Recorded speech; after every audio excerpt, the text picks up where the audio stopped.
Okay, so welcome to today's panel talk on the recent developments in Poland.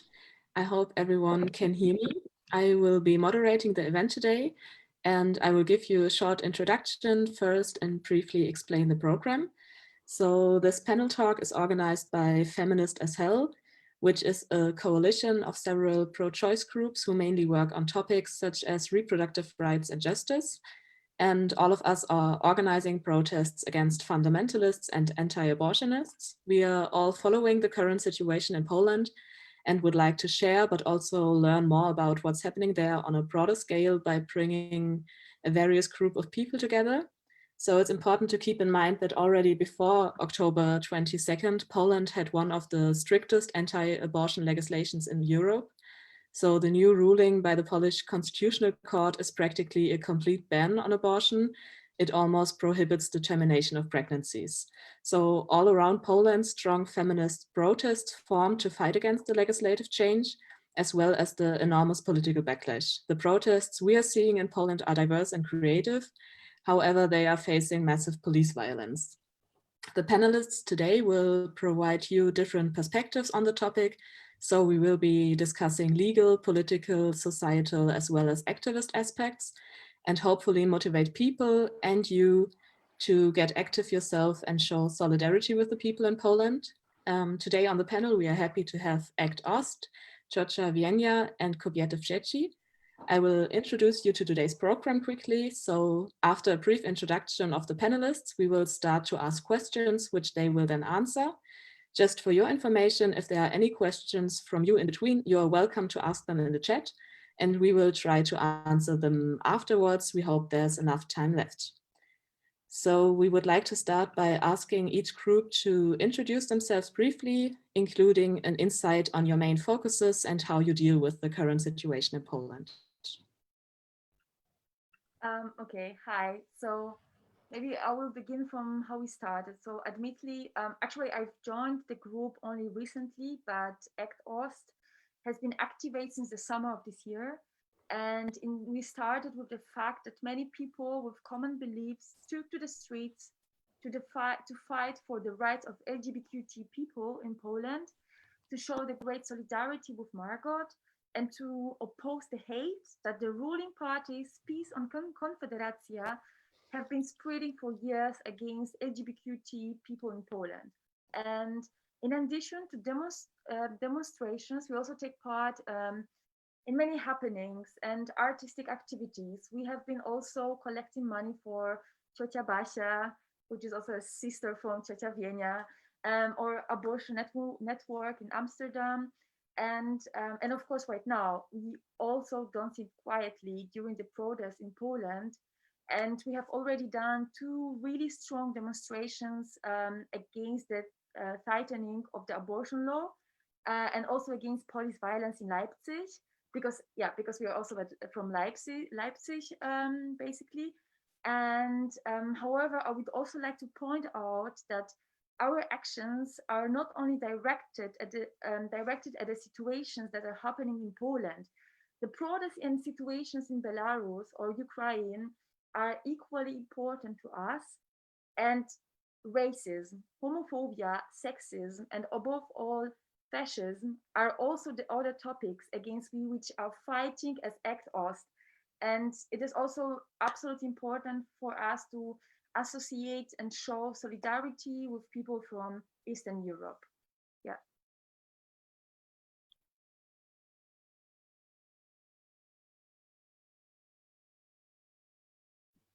Should I just step in? Yeah. Yeah, so I'm representing the collective of Collective Ciocia Wienia. The three of us are the three people from the group are here in this panel, and Ciocia Wienia is an informal activist collective which supports people from Poland and other countries where access to abortion is illegal or impossible in accessing safe procedures in Vienna, Austria. We offer practical help, and this practical help means that we make appointments at the clinic, we translate at the clinics, we help with providing accommodation, and when necessary, we also offer financial help. But of course, we are also a political feminist collective, which was also, to an extent, some of us met over the protests in August when we were taking it to the streets to show solidarity with a Polish LGBTQ plus community. But we also share it with our other groups here in Austria and in other countries, and also in Berlin, in demanding total decriminalization of abortion and access to safe, legal and free abortions, not only in Poland, but everywhere. So we have been to the streets also protesting from this in Vienna with Antifa Rosa Wien, and also with Pro-Choice Austria and groups such as Changes for Women. And in our activist work, we have 4 basic principles. The first principle is that we are obliged to solidarily share our privilege, and being here, Polish people with Polish background in Austria, because abortion on request is available here up to 14th weeks, we feel that we have an obligation to share this privilege with people in Poland and other countries where it's impossible. Of course, we acknowledge also that the situation, abortion legislation in Austria is not ideal. That's why, because abortion on request, it's available only up to 14th week. That's why we go hand in hand in protest with activists here to demand the change of this legislation. But we also realize that abortion is incredibly expensive in Austria, and it's expensive not only for people coming from Poland, but also for people coming from being here in Austria. And that's why there are organizations such as Changes for Women here in Vienna who support people who are in Austria in access to abortion. And of course, for us, it is important that each and every person, regardless of their financial means, has access to abortion. So this is especially important for people coming from Poland. And of course, our work is directed at destigmatization and normalization of abortion, because we realize that apart from shitty legislation and the fact that access to abortion is a privilege and abortion is a commodity, and it's expensive, and this has, of course, like a class dimension and very strong economic dimension. We realize that abortion stigma is one of the biggest problems in Poland.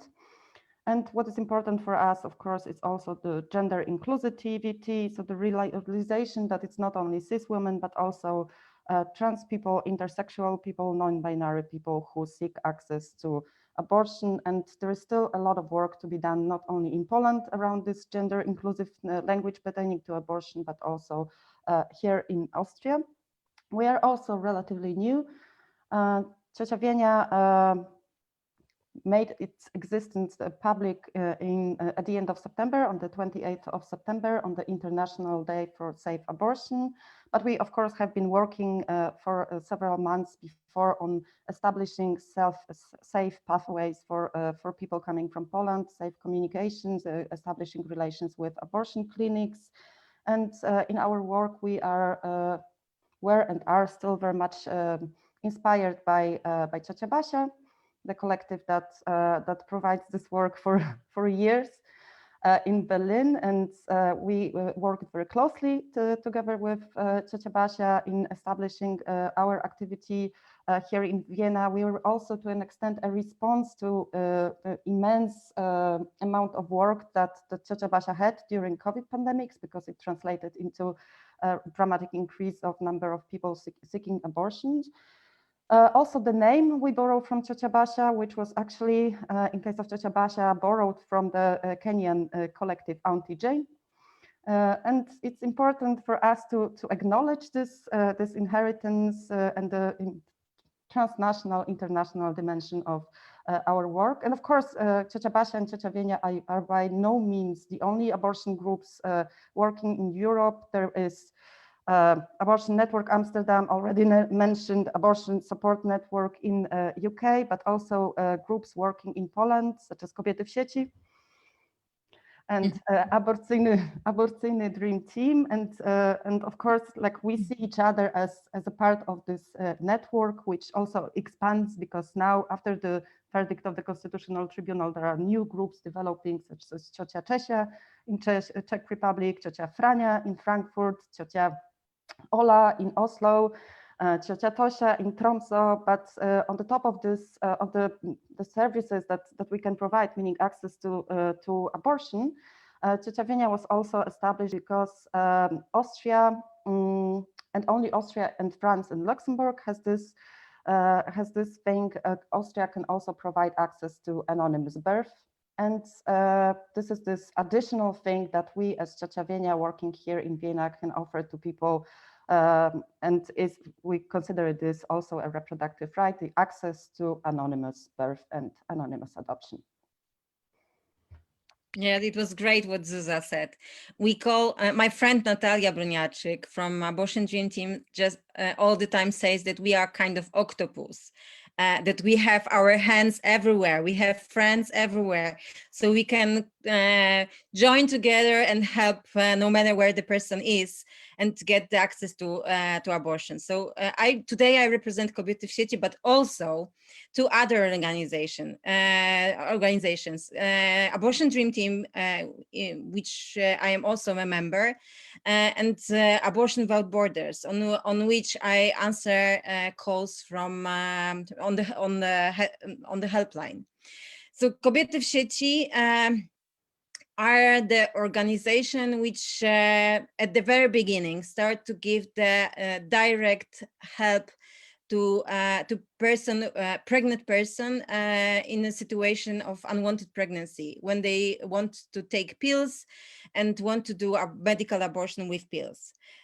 We have this kind of experience, so this is why we decided to open a safe space for people to share their experience, to tell how their feelings were, really open talk and take pills with us online. After a few years, we decided to open the hotline. So we had our phone, and on which we gave also the support during taking pills and inform about safe method of making the abortion. In 2016, together with Natalia, Karolina Więckiewicz and Kinga Jelińska, we started the new activity, which was named by one of the journalists, Abortion Dream Team.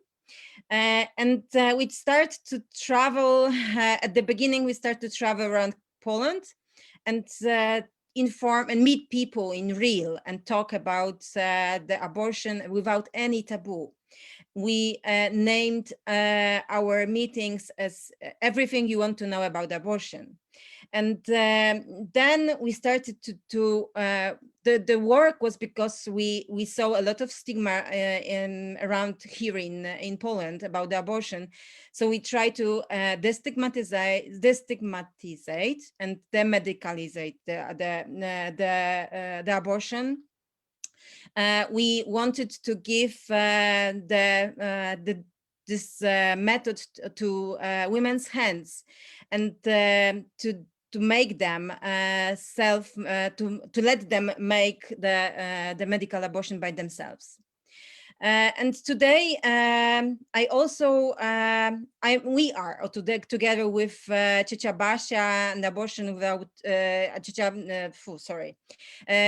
Basia, together with us and with Anna from Netherlands, with ASN from UK and Abortion Dream Team. We are in the Abortion Without Borders group. This is the initiative who is more than just support for pregnant person. We also give logistical support and financial support, which is kind of new in here as for people. And we help people which are above 12 weeks and those who cannot take pills here in Poland in their own homes. So we inform them and help them to get abortion abroad Poland. Okay, thank you very much. We will come to some points you just mentioned later, But first, we would like to ask more about the discourse on abortion in Poland, Catholicism, and the historical perspective.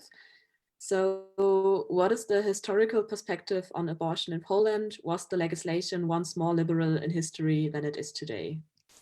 So maybe I'm not the best one to tell about this, but I prepared some kind of notes today. So up to 1932, abortion was totally banned. There were no possibility to do this. During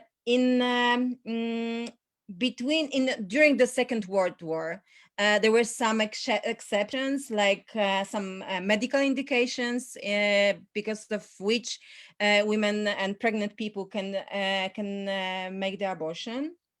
Then in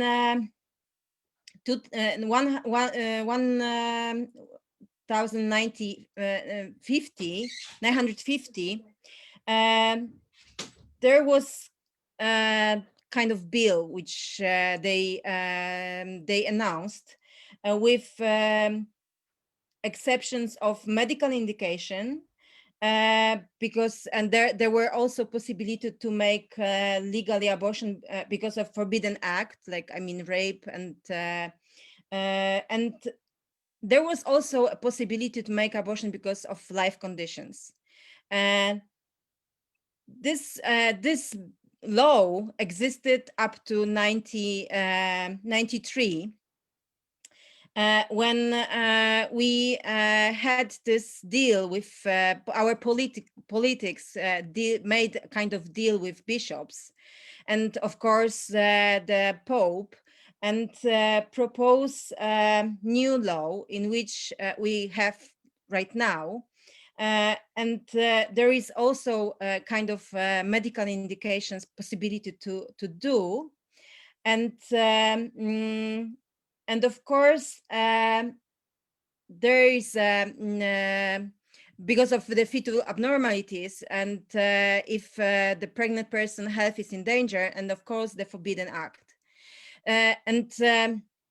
When up to 93 it was possible to do abortion, it was kind of common experience. You could do this in almost every hospital.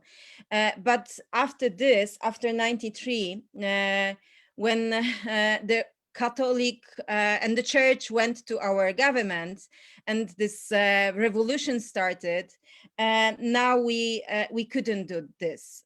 We couldn't make abortion at hospitals, and it was totally banned. There was kind of in 96, between 96 and 97, was they decided to put kind of new exception because of different personal situation, difficult personal situation, and this exception was only possible in a year. But in 97 they totally banned also this. So it is quite hard to say right now what will happen next. We just heard that during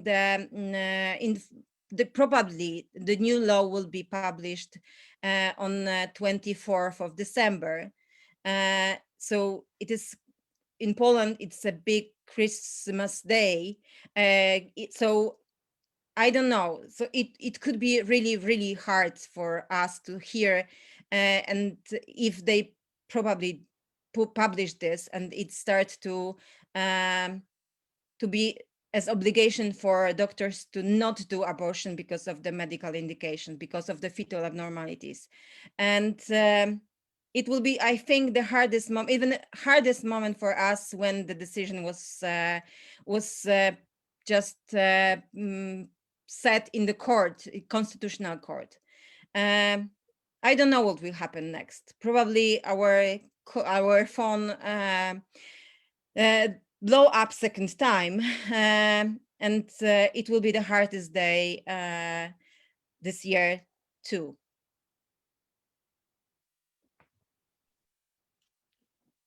Okay, thank you. If any group wants to add something, you can always just do this. Otherwise, I would just continue with the next question. And we can come to some points again later. Okay. So the next question is about Catholicism. So the younger generations are no longer so influenced by the Pope. So what influence does this have on the relationship with Catholicism? Maybe Act Ost can start with this question. Well, I think I need to start with a little anecdote here. And I think it was a few weeks ago when the Polish scientific publishers, so-called PWN, organizes a competition for the award. I think it's a teenager award of the year. And this year, one of the famous slogans turned out to be the word, and okay, it's in Polish, but I'm gonna explain it. So the word is Od Janie Pawlić, which is a neologism created from the name of John Paul, which means doing nonsense things or something.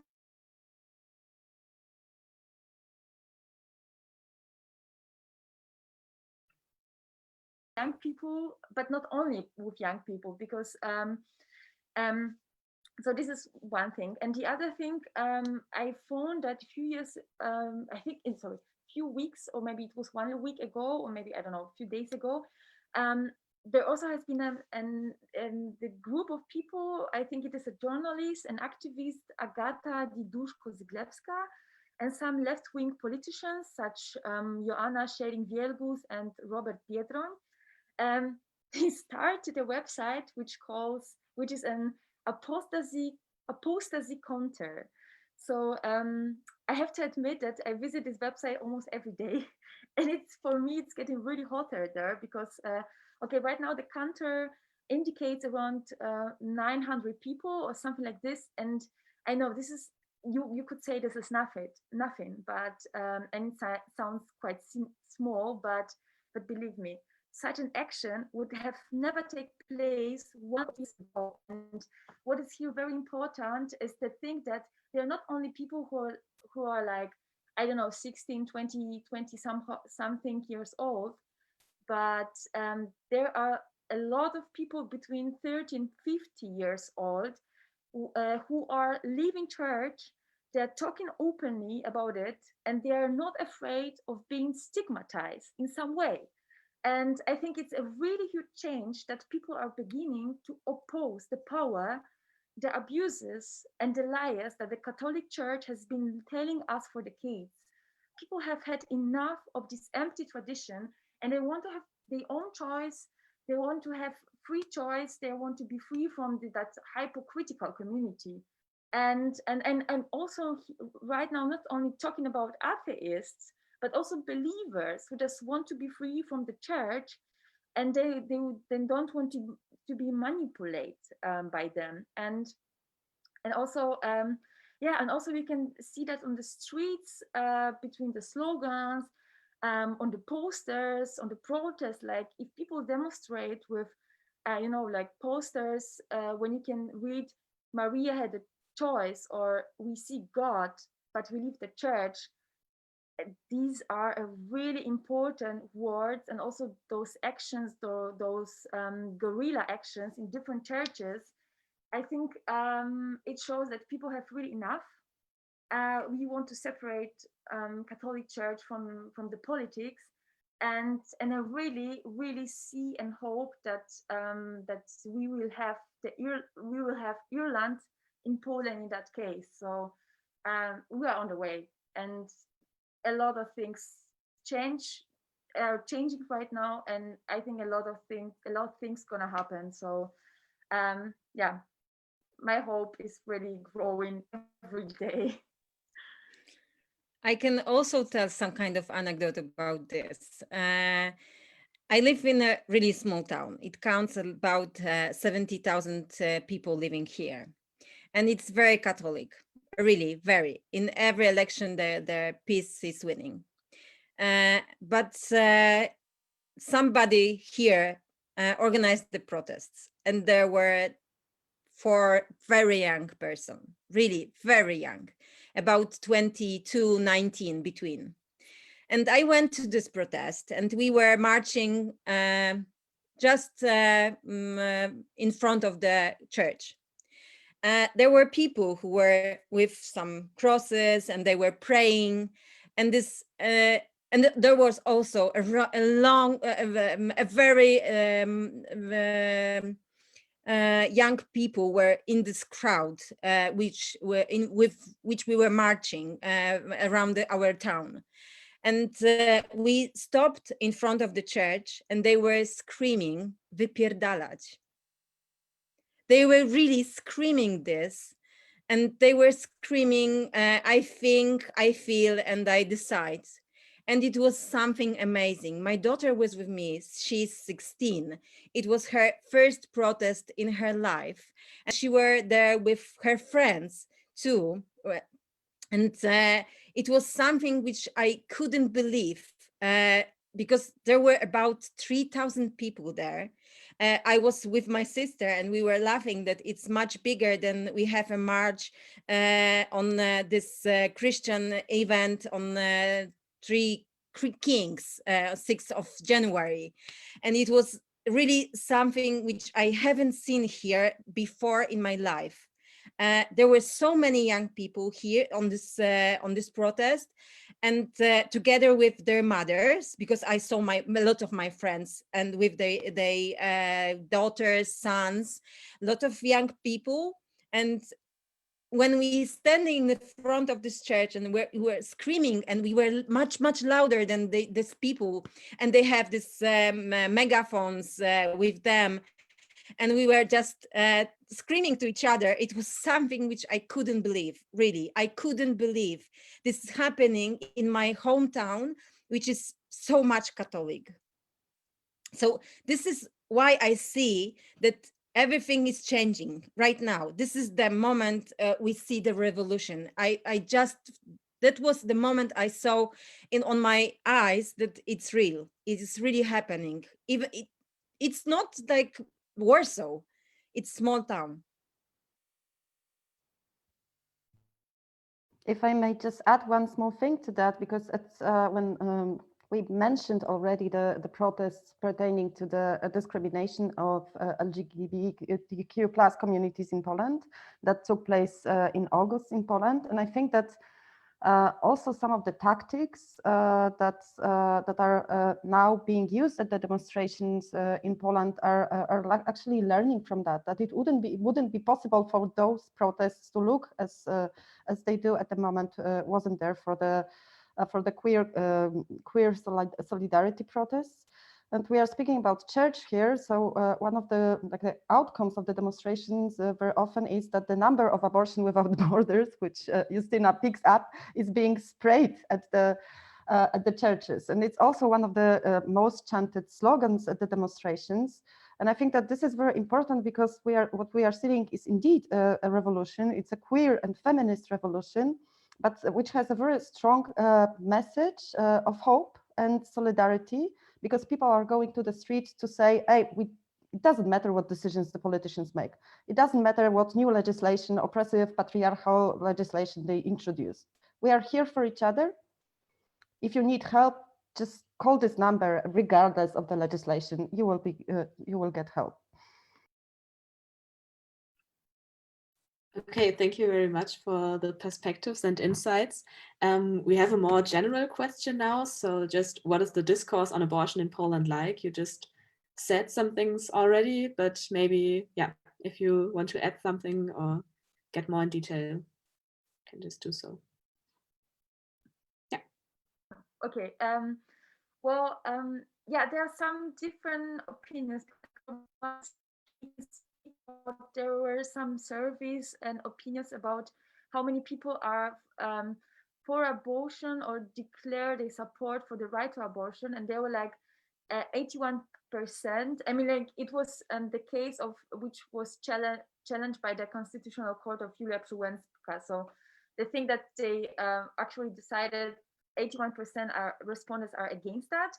But unfortunately, there are still growing opinions that that it should be a referendum on this matter organized. And so I would really like to recall loudly that in accordance with international human rights standards, everyone has the right to health, protection against violence and discrimination. And there's really no doubt that abortion or the right to terminate a pregnancy is a practical implementation of this protection.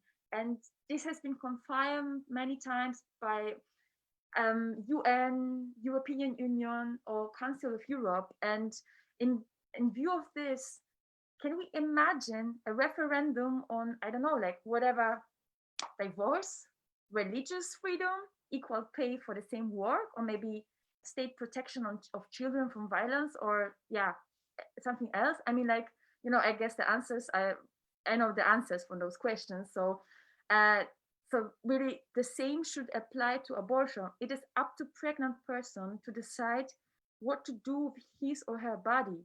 And they could never happen in a referendum. But what I also see as well is that the number of people in Poland who want to have a really free choice in the matter of abortion is definitely growing. And of course, there is still a great deal of opposition, and there are really horrible and disgusting actions on the part of the so-called pro-life groups.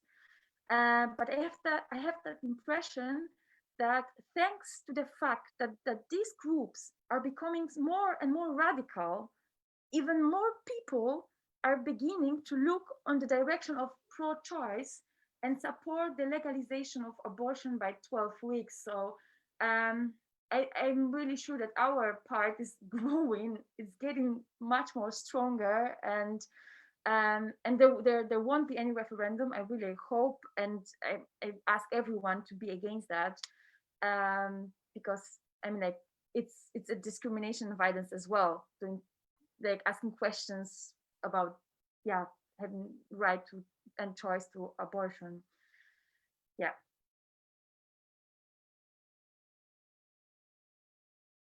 I'm done. Okay, thank you. Does anyone want to add something to this? Or do you share this view?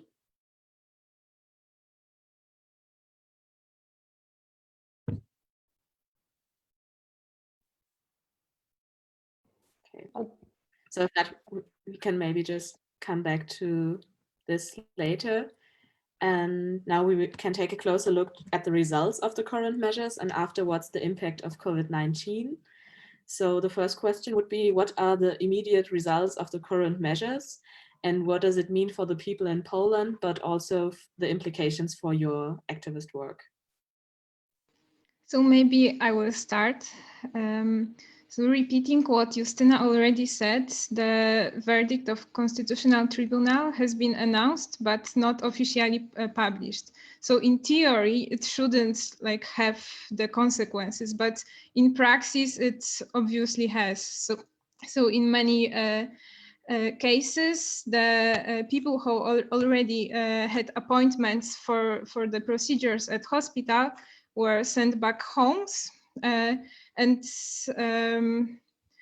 yes, so it looks like this this verdict is in force. So the most immediate result is that estimated 1,000 abortions per year, which is 95% of legally performed abortions in Poland, in Polish hospitals, will have now to be organized in other ways. So either by pharmacological abortion or by surgical one. And these abortions, due to abnormalities of fetus, are usually the abortions in later weeks of pregnancy. So these are people that will be likely to go abroad for a procedure. So when it comes to our work, we have already seen the consequences. So the significant amount of the people who are contacting us and coming to have an abortion in Vienna like have told us about the the abnormalities of fetus. We obviously don't ask the questions. We never ask about the reasons for abortions, but many women just feel the need to share that. So this is the most immediate result, but there are also further going results, such as even further objectifications of female defined bodies. So it leads not only to the fact that the reproductive work is not seen as the real work and it's not acknowledged by the people, but it also leads to the naturalization of motherhood. And also it has practical consequences, such as that the pregnant people are denied the proper prenatal care. So it was already the case before this verdict was announced, but that the people had like very restricted access to the prenatal screenings and tests. So, like, you know, when it comes to abortions, the time matters, and the doctors were postponing the test. Like, we see each other in next month, for example. So yes, but the problem is even bigger, because even the people who otherwise would consider like keeping the pregnancy are afraid now to be pregnant in Poland. So this atmosphere of fear and of treating the female-defined bodies as mere incubators translates into the fact that more and more people are considering abortion. Yes. So that's all from our side. Okay, thank you. Yeah, you can add something. Yeah. Yeah, I also wanted to add that there are also some examples of hospitals which actually since 22nd of October, then they don't do any abortions anymore, even if it's still legal, because there wasn't, you know, the official publication of the decision of a constitutional court.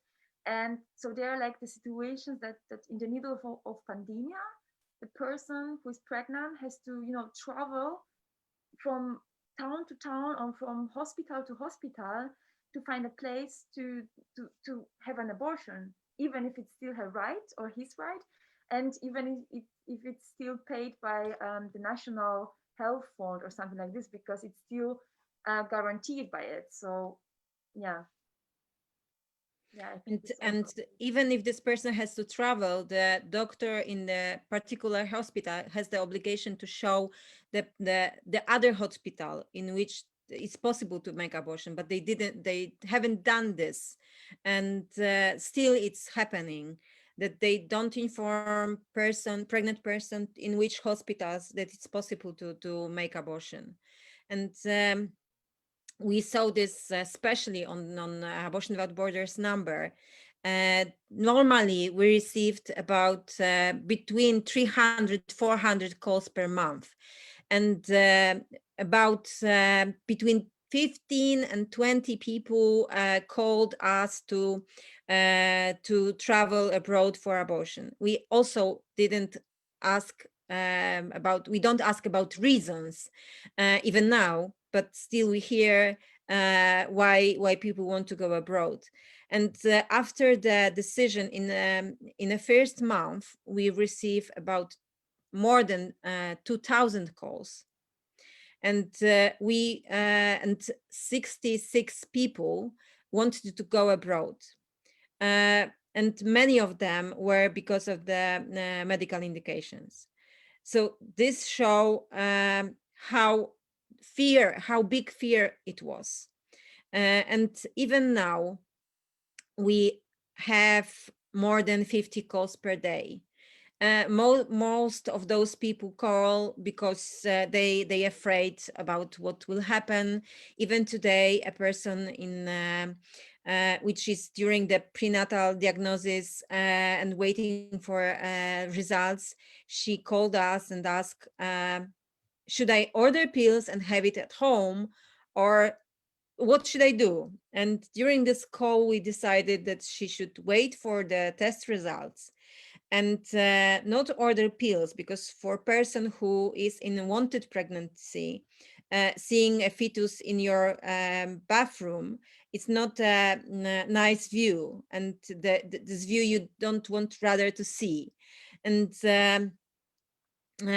she decided that if the results will be very bad, and probably they will be, we will help her to organize a trip abroad. And these people are so desperate that they can do many, many different things. And COVID, especially the situation we have right now, is not helping, really not helping at all. Maybe I would just add something, because I think it is also the point of Churchavenia and all organizations who are working abroad.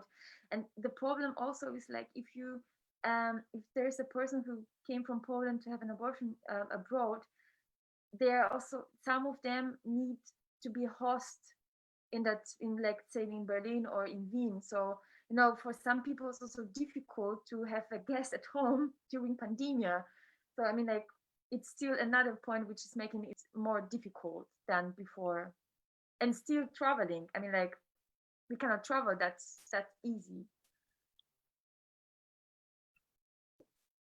Yeah, maybe we can just stay at this point and just talk about what the current situation means, like in terms of COVID-19 and the travel restrictions.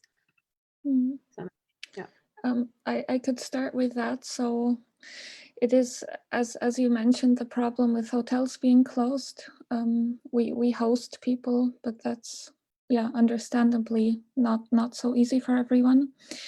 Then in the clinic, the consequence is that the accompanying people are not allowed in.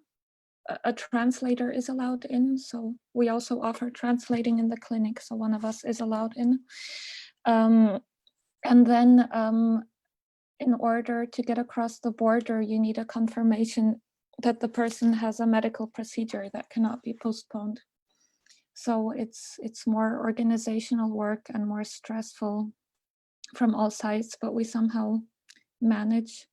But what's very tricky is that these are often people in later stages because they have their examinations in Poland get postponed, etc. And so there's cases where one person now has to be in quarantine for 10 days because they were in contact with someone who was tested positive. And 10 days when it comes to abortion, it's really a very long time. Another effect is also that we work more closely together as support groups. So we're really in constant exchange, a lot with Ciocia Basia, in all directions to find solutions together as these groups abroad for people traveling for abortion. And also a direct consequence is that people have come to Vienna for anonymous birth because of all kinds of delays. So yeah. And the economic uncertainties, of course, which lead to a rise in abortions, but this has been mentioned several times already. Yeah, I don't know if anyone wants to add something from Churchavenia. So we are living in the COVID pandemic almost a year. So even if somebody got pregnant early in March, then now is having a child probably, or and it's so hard because people lose their jobs, and many of them working tourists, they don't have possibility to earn money, and we see it in even especially at the beginning of pandemic. We had a lot of calls from pregnant person who just were afraid about the COVID. They didn't want to be pregnant because if they were somewhere infected, the there were no information about what kind of pills and drugs they can use. They were afraid if there will be any influence to this fetus and to the pregnancy at all. What about this testing, doing the scan and this prenatal diagnosis, if there will be any possibility to do this. So there were so many unknown things that people decide more because of COVID to make abortions. And not only, because also the financial situation at homes, and even today we have this. I think this is much, much harder than it was at the beginning. And this is why these numbers about abortions here in Poland now are so high. People afraid to have kids, just in general, because we don't know what will be next year. And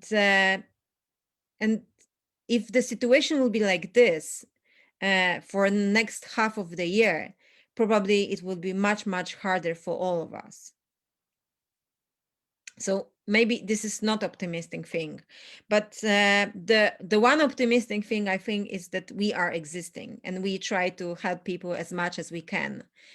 We do really sometimes extreme things. We advise people sometimes crazy things, but this is the only chance that they can receive what they want. And I know that now will be more restrictions in almost on all the countries in Europe, but still, as Abortion Without Borders and these groups we work normally in, really do things, everything. I'm saying that we do almost everything, like almost miracles in some cases. We also see, because of COVID pandemic, there is quite a lot of second trimester medical abortions here at homes. And this is why we try to train people to be more of us who can support during second trimester, and to help people to get abortion at homes, even if WHO says that it's not safe to do this. We know that in many countries around the world, that pills are used in second trimester too, and nobody dies. So it's possible to use pills in a situation when somebody cannot go abroad. There are many of those cases, like there is a pandemic, you cannot leave house. How you have a chance to explain that you have to go abroad in a situation that there is a national quarantine, and you cannot tell anybody that you have to do abortion at home. So this is why we are for those people, to support them, to inform how to do it safe way, and how to get what they want, how they receive kind of support during taking pills. I think this is an important point Justina made, that because it's in general for many people stressful traveling abroad, and it has to be done in secret, etc. And then with this pandemic situation, it's really often just hard to explain why you're even leaving the house. So yeah, this has been a huge issue. Yeah.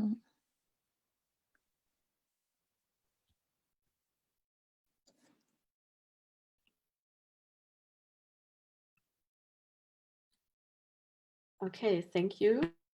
So now we also wanted to talk about abortions for non-cis women.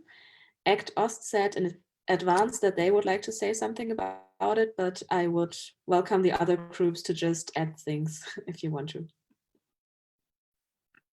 Thank you. Yeah, because ACT Ost, it's actually mostly queer and LGBT plus community. So from the beginning, it was very important for us to show our solidarity and support, but also as well to show as well that we are fighting for the same reproductive rights as cis women. So I really would like to underline that abortion is not just a matter for women. It concerns all people with uterus, regardless of gender. And together with the movement for the right to abortion, I think it's so extremely important to draw attention above all to the fact that society is not only divided by two sexes, but by many more. And in this view, it is also important for us not to say that this is only a woman's problem, and not to say that this is only women's strike. There are also queer, trans, non-binary, or intersex, and all LGBTQ plus community people between us. And because if we are only talking about women here, we are excluding a great group of people who are equally affected by this problem, and who as well as demonstrate and support the protest in the same strong and loud way as cis women, as I said. So yeah, I just wanted to, point it again out, because it's also an important part of our activism to educate people as well in that sense and issues. So I can add to this that as we don't ask about the reasons that people do abortions, we also don't ask about the gender. If we hear that there is a voice who is calling herself or himself a name, then we use its name. And we have also a situation that trans man was informed that it's possible to, because it was hard for him to make abortion in a Polish system in a hospital. And we advised him to go to Ciocia Basia, and he received kind of help in Berlin. Yeah, I mentioned that at the very beginning when I was introducing our group, that this is like one of the basic principles for us, and gender inclusivity, the language, gender inclusive language, and stress on the fact that that it's not only cis women who have abortions, but I think that's it was Natalia, I think, that made this notion like very clear recently from Abortion Dream Team, that there are very many queer people doing abortion activism, and it also says volumes about this politics at stake. It's all because of the freedom. Yeah, I think Natalia mentioned that it was mainly queer people doing abortion support. And the clinics also, it was something we also talked about with the clinics in Vienna directly before starting our activism. So they are also supportive and inclusive. Yeah, thank you very much for pointing this out. I think it's very important to, just talk about it. And now we will come to our last question, but then we will just see what's in the chat. So to conclude, the last question we have is, what do you think is or could be a meaningful way of support from feminists in Germany, Austria, and Switzerland? So what kind of support is needed acutely from structures of solidarity? Yeah, I may try to respond. Well, it's of course very important for us that Austrian, Swiss, German activists, feminist activists go to the streets and protest, that they make the issue public, that they show their disdain towards what is happening in Poland. Also that we exchange knowledge and perspective. That's why it's so very important for us that we have this network, not only between abortion support groups, but also with activist groups working in the respective countries in which those abortion groups are located. For us, it's Antifa Rosa, of course, Changes for Women, Pro-Choice Austria. But our activism is not only, it's not mainly about politics or changing the law or discussing the law and contesting the law, but about really offering very practical help to people. And in order to be able to offer this practical help, we need money. So of course, donations are a sign of solidarity, and this is a way in which we operate. We operate on donations. So from the very beginning, it's all about solidarity. It's about the small, sometimes bigger amounts of money that we receive from people in Poland and people in Austria, and this is super important, and this allows us to work. So I would direct a call to all who would like to support us, support existing support networks, because they will need money. They need this money to be able to support people. And of course, you can also volunteer to those groups, offer translation services or accommodation.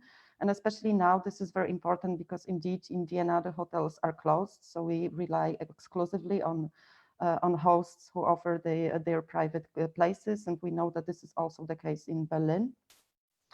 And Ciocia Basia also relies on private accommodation at the moment.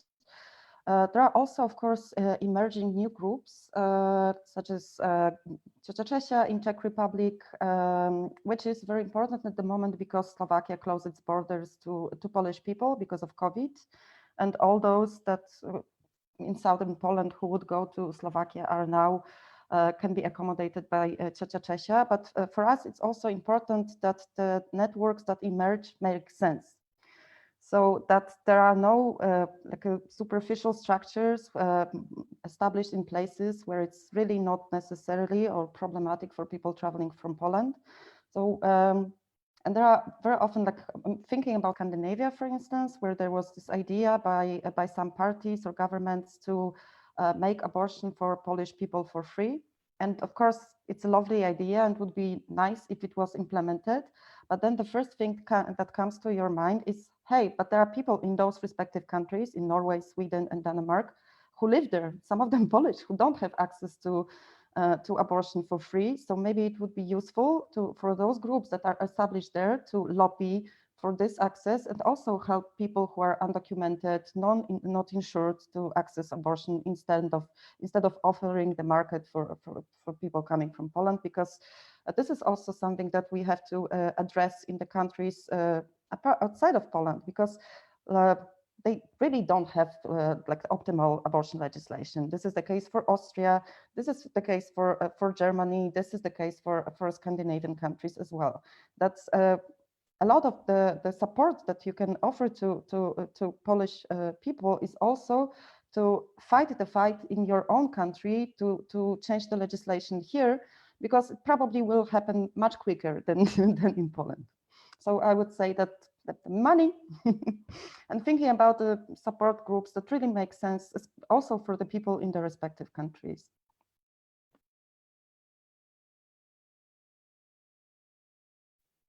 Yes, I would also would like to add something about what you already mentioned, because exactly as we said, abortion is not only a Polish matter, and we have still in Germany the paragraph 218 and 219, which is in penal code. And so we are as well demonstrate on the streets with our Germany sisters. And another very important point is the fact that many doctors don't have the I mean, like I've heard that in the education to become a doctor, there's actually no real classes or lesson how to do an abortion. So right now we are living in the times where we are having every day less people who are able to just do an abortion.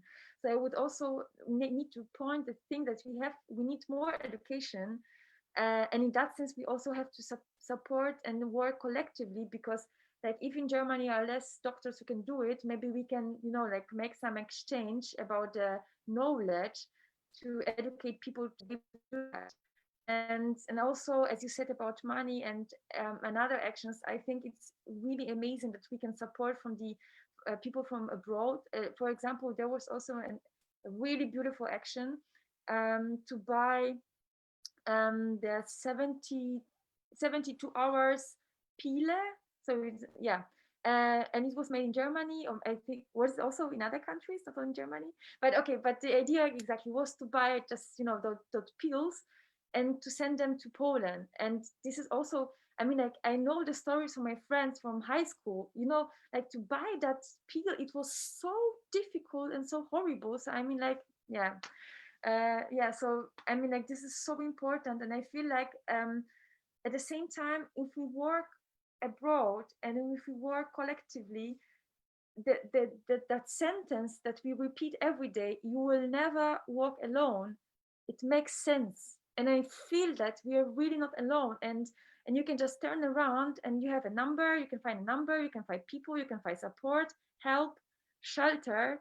And only if we will stay together and work without borders, we can change it. And there was also another sorry, small example about, but it was in the case of when the Polish cities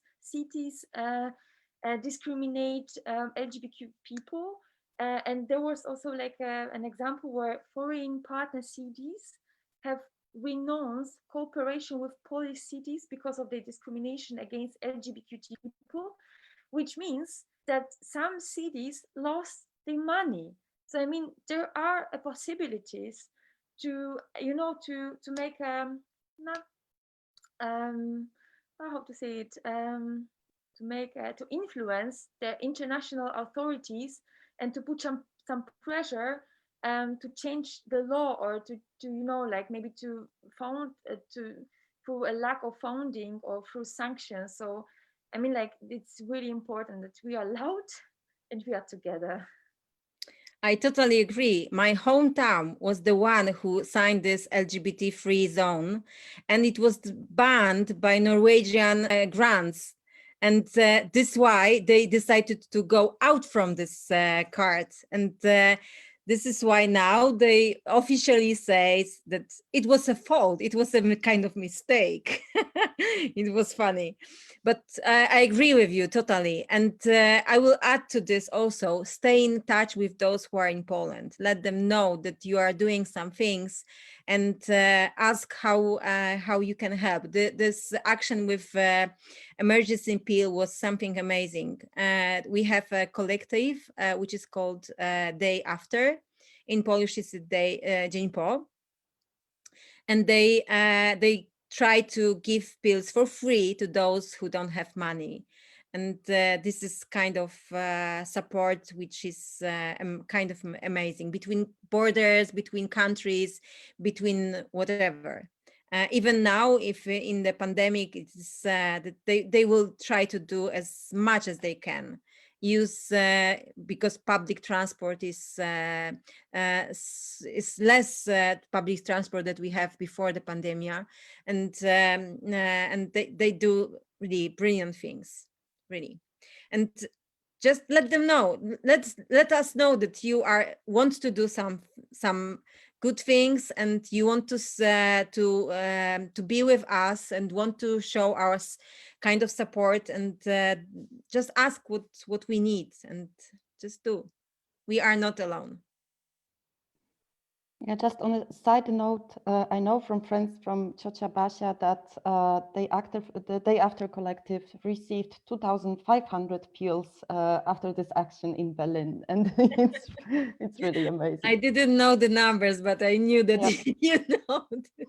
And they are still coming, and they are still coming. And, I know. And this is very, very important also to think about it in a way that we are forming like this octopus that is also an abortion pyramid. So we are addressing all possible reproductive rights. That is not only about access to abortion, but about access to emergency contraception, condoms. Yeah, and adoption. Say it. And adoption. I also wanted to mention sterilization, because also in this way, in this respect, this exchange is very important, because Ciocia Basia is now also looking into sterilization options, because more and more people are thinking about it. So we also did a check in Austria, and it turns out that in Austria, abortion is 3 times more expensive than it is in Germany. So it costs from 1,000 to 2,000 euros. And in Germany, you can get it for 700. So why not Austrian women also, or Austrian people who want to have sterilization benefit from this? So I think that this is really important that we share knowledge on all possible levels. And there is also, of course, anonymous birth. And this is also like a specific situation which is possible only in 2 European countries.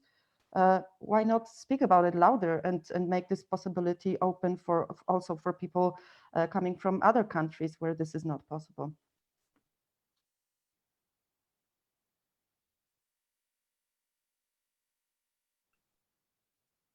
Yeah, thank you so much for your perspectives and insights, and also for pointing out that there is something which can be done. There are no questions left from our side now, but I think we have about 20 minutes left to answer some questions from the chat or to get back to some points. So should we start with the questions from the chat, or do you want to add something?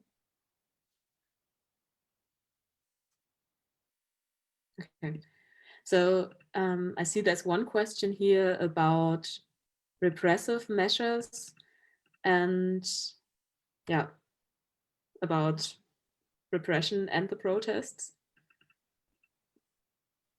Does anyone want to comment on this question? I have read this question, and this is something quite new. It is not what happened before. No politician which is in parliament haven't been pointed to lose the immunity because of the being opposition and having different opinion about things. This is completely new things, and I think this is why this is my opinion. They are afraid. We are so loud and so strong that this is kind of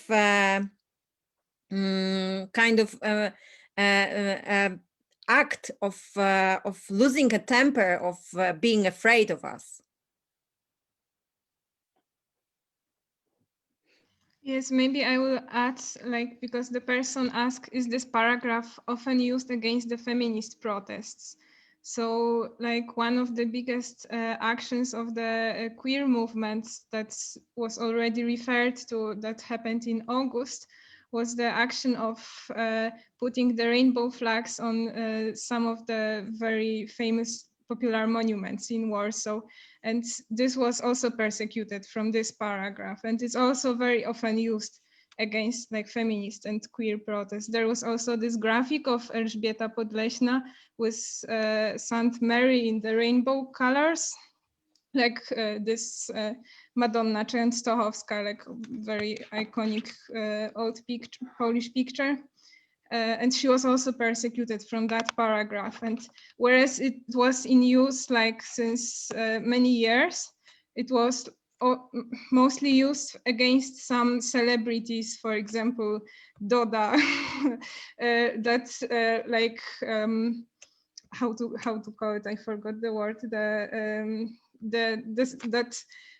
Yeah, did something very controversial in public, but like recently it's very often used against grassroots activists, like who perform some direct actions in the public space. And yeah, I think it's also quite unique comparing to the legislation in other countries that this paragraph has such a power to repress the activists.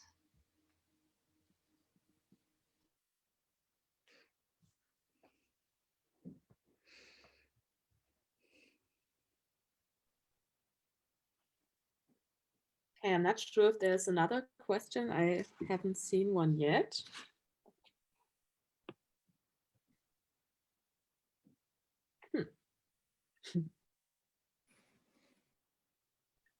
But yeah, if there's anything you want to point out again or get back to something anyone said, just feel free. Yeah.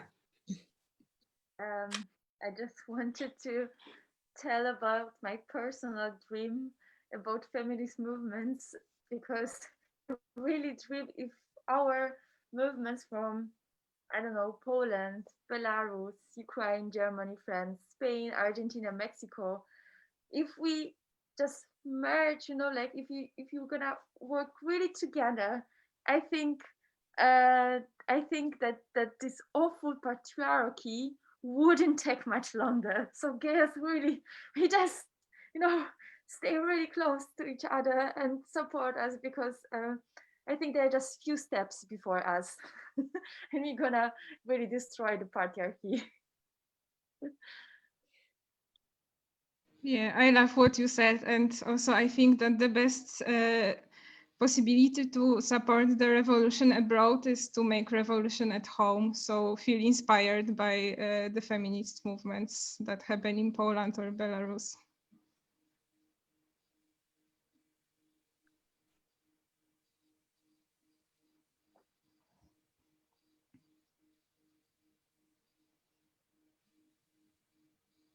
Yeah, I think that's a good last sentence to end this evening.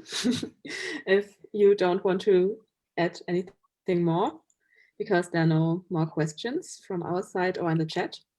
We can talk about abortion for hours. So just give us an incentive.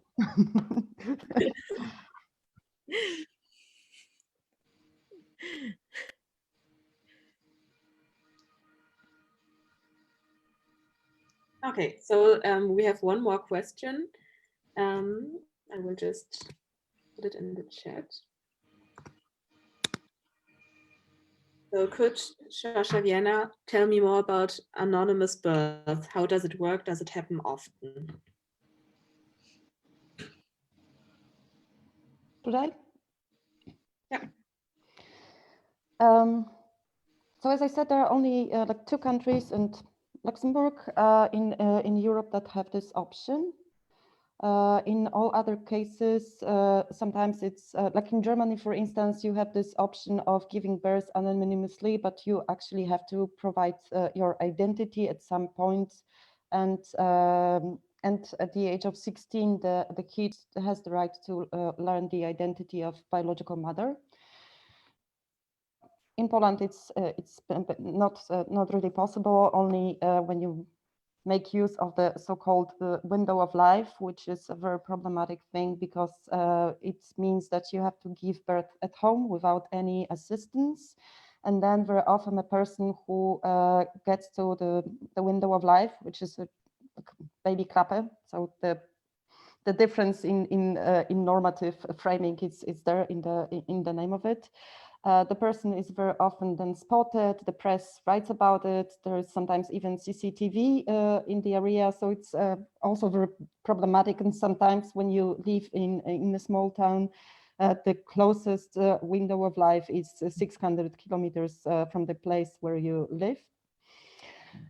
So this is an option for people who want to give birth anonymously, and they are offered medical assistance from the very beginning, meaning that they can come to the hospital and say that they want to give birth anonymously when they are with 12th or 20th or 30th week of pregnancy, and they are being taken care of. All exams are performed, and they are performed for free, meaning that it's the Austrian state that pays for it. And when the due day comes, they are simply admitted at the hospital and taken care of also for free, and like taken care of throughout the process. And after birth, they have the person has 6 months to change their mind and come back to social, like Jugendamt or a family planning center to change their mind. And we have seen that during the pandemic, there were indeed people who didn't make it for procedures on time, or couldn't make use of medical services, and because of that, learned quite late about their pregnancies. And we had already 2 people from Poland coming to Vienna to give anonymous birth. We don't expect it to happen very often, but of course, this is definitely an option, and especially with the new lockdown coming and kicking in, this might translate into more people in need of help with this. And of course, with those people, we also offer accommodation. We offer, when they come to have exams, we help them arrange travel. We are with them at the hospital, and luckily, even the partner cannot be there with the person, but if you are a translator and you can justify your presence, you can be with the person in the hospital also during birth. So we offer this holistic being with the person.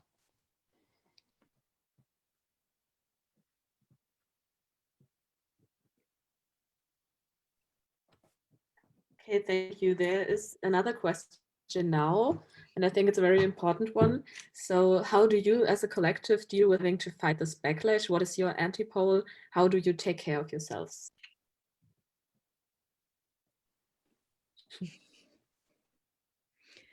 We just are together. We try to get in touch on different channels, to talk with each other, to see, to look at ourselves and our friends. If somebody is in a bad shape or wants to talk about something, that we are for them and try to listen, just listen. And if there is any situation that we need kind of professional help, then we ask for this. We ask to take a shift, for example, in our helpline for instead of us, which is Zuza is kind of our backup person. Yes, we try to take care really about ourselves. It is, I think, the hardest moment for all of us. We haven't before, and I know that we are kind of crazy people because we do these things, and in the same moment we have to think about ourselves, because doing this job for so many years needs kind of routines that we have to keep, and we have each other. I always say that this friendship and sisterhood with this organization around the world, I can say, even is something which keep us together and keep us in a strong and safe way. Because we learn from each other. We from time to time we had a chance to meet organizations from really the whole world, and we know that we have the same problems. The burnout is kind of common, and it's hard to deal with it, but we know how to avoid this situation, and we try to do as much as we can to do. But the best is just to stay in touch with each other and talk about things are happening in among of us.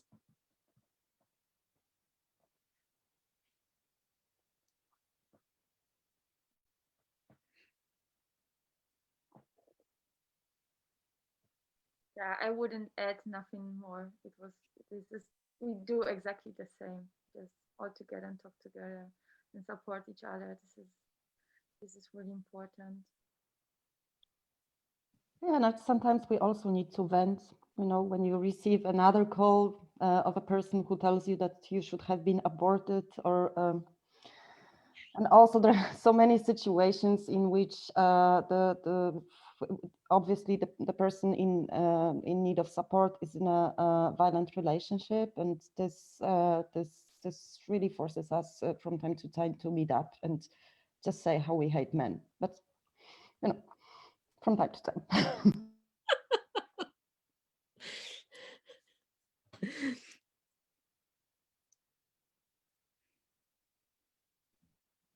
But of course, for us abroad, it's far easier than for people living in Poland. I mean, I have so much admiration, Justyna. You know, it's a very different level of backlash you deal with.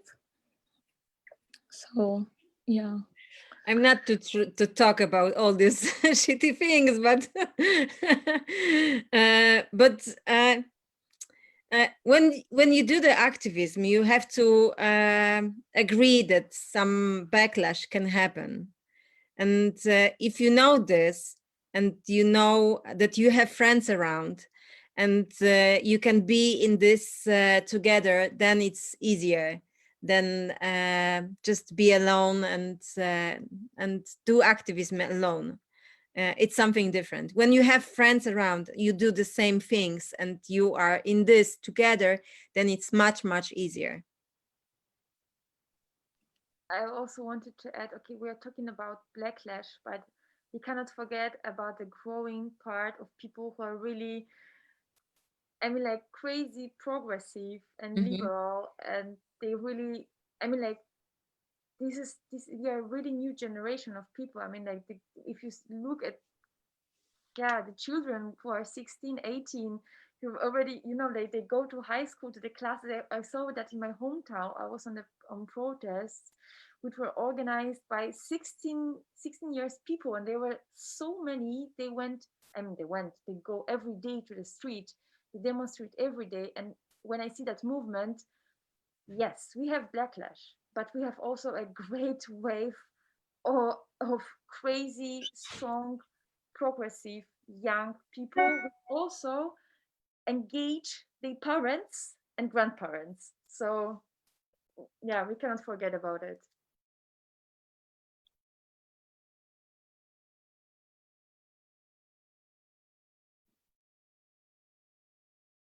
Yeah, and this sharing of knowledge and of means is great.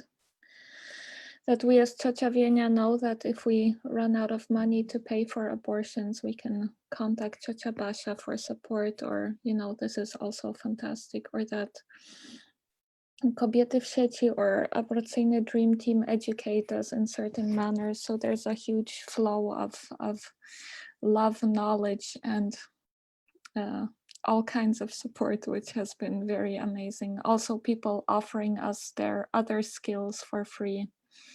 Yeah.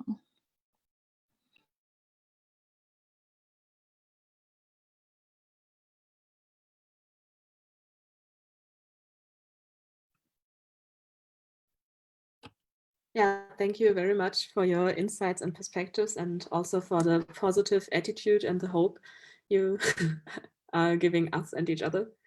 Yeah, I think there's no question left, so I can't see any more questions. But I will give you the chance to say something, add something, bring up a point, as you like.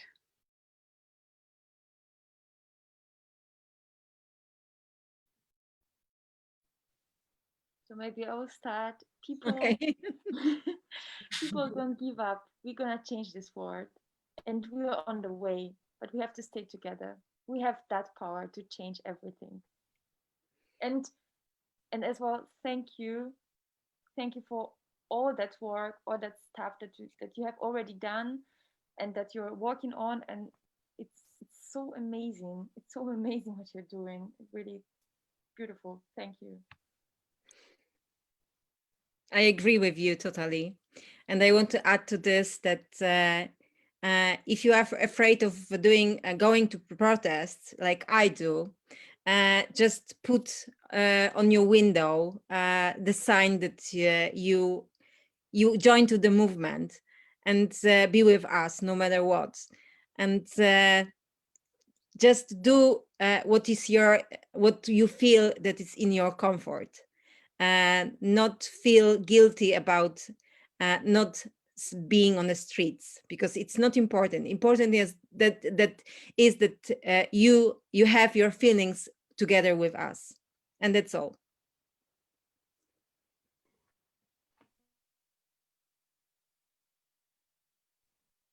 And I will advertise abortion a little bit. That okay, we are changing the world, but actually we are doing it on a daily basis. And abortion activism is very rewarding because at the end of the week you can say, okay, this number of people were with unwanted pregnancies and now are not, and this really happens every day, and it's really, it gives you power.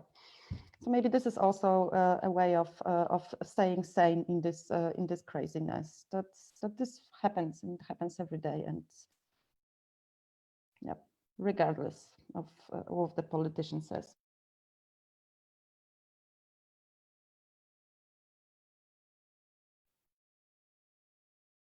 Okay, then, yeah, again, thank you so much for your perspectives, your insights, and for your very important work. And also thanks to every single person that participated, and especially to you, to ACT OST, Trzawienia, and Kobiety w Sieci. All we would like to say is take care, stay active, use and share your privilege, organize yourself, and show solidarity with the people in Poland.